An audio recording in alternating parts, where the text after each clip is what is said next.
Les méditations que nous pratiquons ne se basent sur aucune tradition. Nos méditations sont basées sur la science cérébrale, la variabilité de la fréquence cardiaque et toutes les choses que nous avons étudiées. Nous avons des différentes méditations pour des différentes choses. Mais une chose simple à faire, vraiment simple, c'est une chose si facile. C'est lorsque vous vous réveillez le matin, au lieu de directement penser à vos problèmes et vous lancer dans ces sentiments, ou au lieu de vous lever et de faire votre routine, asseyez-vous, fermez les yeux et demandez-vous « Qui est-ce que je veux être aujourd'hui ?»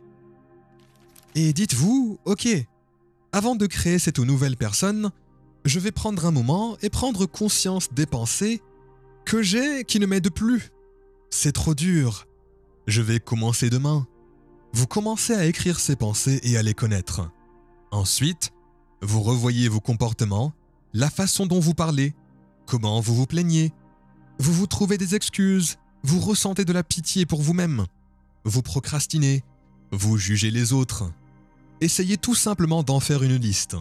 Regardez les émotions qui ne vous sont pas favorables chaque jour et prenez simplement conscience de celles-ci. Examinez ces pensées, ces comportements et ces émotions. Devenez si familier avec, si conscient de leur existence au point que vous n'en serez plus inconscient pendant votre journée. Voilà le processus. C'est le fait de se connaître. C'est incroyable parce que, une fois que vous devenez doué dans cette pratique, vous pouvez réellement anticiper une pensée avant qu'elle ne se produise. Vous êtes capable de vous dire « Oh non, je ne vais pas me laisser aller vers là », puisque désormais vous êtes si conscient de ces pensées. Car les cellules nerveuses qui ne sont plus utilisées ensemble ne sont plus liées ensemble.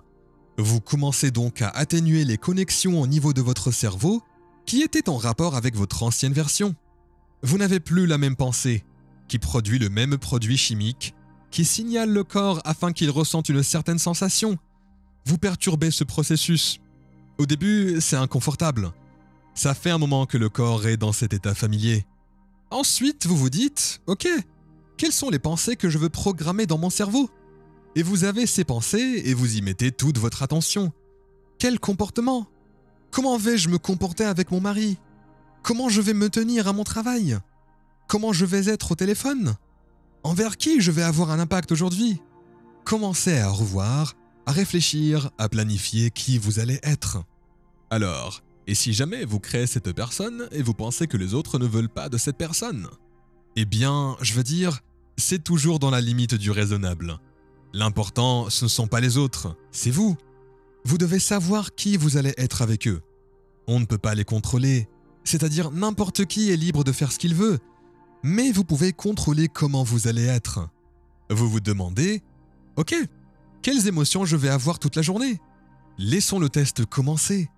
Je ne vais laisser personne ou quoi que ce soit voler ma joie aujourd'hui. Je ne vais pas mal gérer mon attention et perdre l'amour que je ressens en ce moment. » Et vous commencez à travailler sur ces émotions. Et juste dites-vous « Je ne me lève pas avant de me sentir de cette façon. » Ce petit exercice qui consiste simplement en décider qui vous ne voulez plus être et de réfléchir à qui vous voulez être vous prend 20 minutes. Vous vous levez et vous vous sentez mieux. Votre corps commence à fabriquer un ensemble de tout autre produit chimique. Donc toute autre pharmacie de produits chimiques. Ils font en sorte que vous commenciez à vraiment voir la réalité différemment. Nous ne voyons pas les choses comme elles sont. Nous voyons les choses comme nous sommes.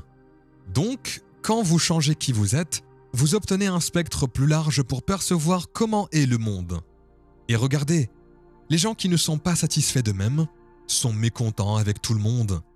Les gens qui se détestent, détestent les autres. Ils se détestent. Les gens qui jugent les autres se jugent eux-mêmes. Ils se jugent constamment. Les gens qui s'aiment aiment les autres. Les gens qui sont satisfaits d'eux-mêmes sont satisfaits des autres. Vous pouvez me dire que c'est la faute de cette personne ou de cette chose qui vous est arrivée il y a 25 ans. Et moi, je vais vous répondre « Waouh ! Ça veut dire que vous n'avez pas changé pendant 25 ans. Cette expérience a été la fin de votre évolution. Parce que quand vous dites « C'est la faute de cette personne ou de cette chose », vous dites « J'ai arrêté de grandir et de changer à ce moment-là. » Plus l'émotion que vous ressentez est forte, ou plus vous vous sentez altéré, plus vous portez votre attention sur cette personne. Il est donc tout à fait logique que les dernières recherches sur la mémoire indique que 50% de ce dont nous parlons par rapport à notre passé ne correspond même pas à la vérité. La mémoire est créative, on invente des trucs. Oh, attendez, parlez-en un peu s'il vous plaît, ce concept m'a époustouflé. Oui, il y a des recherches sur la mémoire qui le montrent. Quand vous racontez une histoire sur votre passé, vous n'avez plus le même cerveau que vous aviez à ce moment-là. Donc 50% de l'histoire, ce sont des choses que vous embellissez. Ça montre que les gens sont coincés et revivent une vie misérable qu'ils n'ont même jamais eue. Juste pour réaffirmer et justifier le fait qu'ils sont coincés dans leur passé. Ils le font simplement parce qu'ils veulent conditionner leur corps. Le processus de conditionnement corporel nécessite juste un symbole de pensée, un stimulus et un sentiment. Et donc, vous vous souvenez de l'événement, vous ressentez l'émotion, vous conditionnez votre corps davantage dans le passé. Vous avez raison. Mais, valide ou pas, prenons cette personne. On va la placer dans une fusée et la faire partir sur la Lune. Maintenant, que voulez-vous faire? Ouais. Je veux dire, vous êtes toujours avec vous, n'est-ce pas? Et alors, ce que nous savons, c'est que faire sortir les gens de cet état les amène au moment présent. Au moment où ils commencent à lâcher prise, quand ils ont finalement lâché prise, la liberté et la joie qu'ils ressentent les fait ressentir naturellement des émotions élevées. Donc, le processus de dépassement est un élément si important. Car la plupart des gens ne veulent se concentrer que sur le positif. Eh bien, il ne faut pas. Si 95% d'entre vous sont un ensemble de programmes inconscients, vous devez en prendre conscience pour ne pas tomber dans l'inconscient pendant votre journée normale. Car en le faisant, vous retournez dans vos habitudes inconscientes. Vous pensez de la même manière, vous agissez de la même manière, vous ressentez les mêmes choses et vous vous demandez pourquoi votre vie ne change pas. C'est sur ça que vous devez travailler. Lorsque vous commencez à ouvrir votre cœur, la recherche qui se fait sur le cœur, lorsque vous commencez à ressentir une émotion élevée, votre cœur commence à battre de manière cohérente. Quand vous êtes frustré, quand vous êtes irrité, quand vous êtes impatient, votre cœur bat de façon très incohérente. C'est comme appuyer sur la pédale d'accélérateur et du frein en même temps. Le cœur va soit courir, soit se battre, soit se cacher. Et vous voilà assis avec un sourire aux lèvres. Et votre corps traverse toutes ces réactions chimiques. Le cœur bat de manière incohérente. Lorsque vous commencez à pratiquer le déplacement d'énergie vers votre cœur, et il commence à s'ouvrir, là, il commence à battre de manière plus cohérente. Il produit un champ magnétique mesurable pouvant aller jusqu'à 3 mètres de large. Désormais, vous émettez un signal. Cette énergie, c'est la fréquence, et cette fréquence transporte des informations.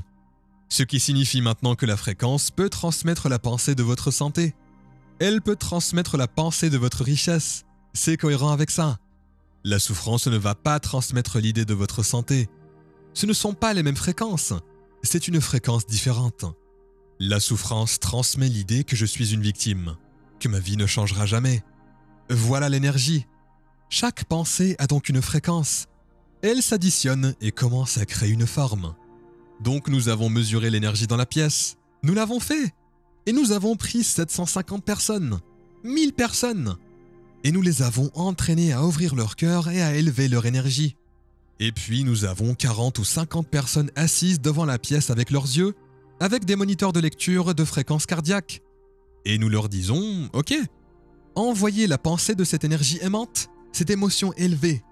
Des pensées pour que le corps se guérisse, que leur vie s'enrichisse, que leurs rêves deviennent réalité, qu'ils aient des moments mystiques. Ils le font pendant 10 minutes. Et toutes ces personnes assises avec le lecteur de fréquence cardiaque, pour la majorité d'entre elles, leur cœur entre en cohérence cardiaque à la même heure, au même jour et pendant la même méditation. Ils reçoivent donc une fréquence. Nous sommes liés par un champ d'énergie invisible et ce qui nous lie et nous relie, c'est l'amour. C'est ce qui crée la connexion.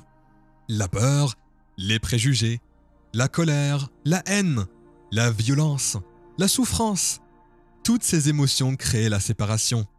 C'est à ce moment-là que vous puisez le chant, que vous puisez votre force vitale autour de votre corps et que vous la transformez en chimie. En faisant cela, le champ autour de votre corps rétrécit. Vous vous sentez séparé de tout et de tout le monde. Quand vous vous sentez plus comme de la matière et moins comme de l'énergie, Vous allez essayer de forcer les résultats. Vous allez essayer plus fort, vous battre davantage, manipuler et tricher, ou faire. Faites tout ce que vous avez besoin de faire afin de savoir ce que vous voulez. Parce que vous êtes de la matière qui essaye de changer de la matière. Lorsque vous commencez à élever votre état émotionnel, vous commencez à diffuser de nouvelles informations sur le champ. Pensez-y, quand il y a une correspondance vibratoire entre votre énergie et un certain potentiel dans le champ quantique, vous ne vous déplacez nulle part pour avoir les choses. Elles commencent à être attirées par vous. Vous êtes l'aimant de votre destin. Ainsi, le moment où vous commencez à être frustré et impatient, vous vous déconnectez de l'énergie de votre avenir. Désormais, vous êtes à nouveau connecté à l'énergie de votre passé. Ne vous attendez pas à ce que quelque chose change dans votre vie.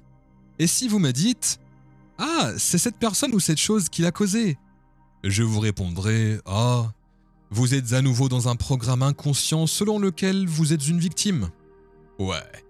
Donc, les gens commencent à le comprendre. Ils commencent à le faire. Ils commencent à le faire parce qu'ils comprennent quand ils sont compatibles avec l'énergie et ils arrivent à s'y accrocher. C'est le fait de manifester. C'est ça. Ils n'ont pas besoin d'aller nulle part pour le faire. Pourquoi ils seraient pressés d'en finir avec le présent, alors que c'est le présent qui attire les choses vers eux? Donc, ça devient un art. Ça devient une compétence. Ça devient une capacité. Ils sont capables de naviguer leur vie dans l'incertitude, dans le moment imprévisible.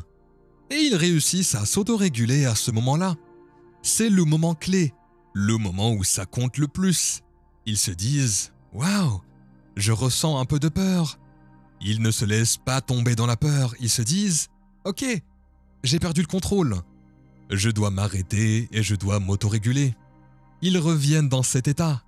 Maintenant, selon moi, si vous vous levez en sentant que votre avenir s'est déjà produit, vous ne le rechercherez pas. Ouais, vous vous sentirez comme si vous l'aviez déjà eu. Pourquoi voudriez-vous le cacher, n'est-ce pas?